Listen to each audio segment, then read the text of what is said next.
حضرت انس بن مالک رضی اللہ عنہ کہتے ہیں کہ نبی اکرم صلی اللہ علیہ وآلہ وسلم کی جب کسی شخص سے ملاقات ہوتی اور آپ اس سے بات کرتے تو اس وقت تک منہ نہ پھیرتے جب تک وہ خود نہ پھیر لیتا، اور جب آپ کسی سے مصافحہ کرتے تو اس وقت تک ہاتھ نہ چھوڑتے جب تک کہ وہ خود نہ چھوڑ دیتا، اور آپ صلی اللہ علیہ وآلہ وسلم نے اپنے کسی ساتھی کے سامنے کبھی پاؤں نہیں پھیلایا۔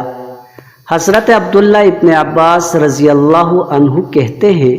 کہ رسول اللہ صلی اللہ علیہ وآلہ وسلم نے فرمایا، جس نے استغفار کو لازم کر لیا تو اللہ تعالیٰ اسے ہر غم اور تکلیف سے نجات دے گا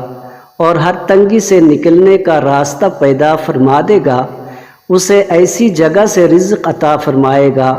جہاں سے اسے وہم و گمان بھی نہ ہوگا۔ حضرت عبداللہ ابن عمر رضی اللہ عنہ روایت کرتے ہیں، نبی اکرم صلی اللہ علیہ وآلہ وسلم نے ارشاد فرمایا ہے، دو عمل نجات دینے والے اور واجب کرنے والے ہیں۔ جہاں تک نجات دینے والے دو اعمال کا تعلق ہے تو جو شخص ایسی حالت میں اللہ تعالیٰ کی بارگاہ میں حاضر ہو کہ وہ کسی کو اس کا شریک نہ ٹھہراتا ہو،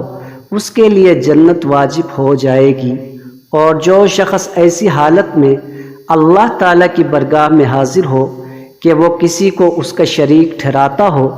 تو اس شخص کے لیے جہنم واجب ہو جائے گی۔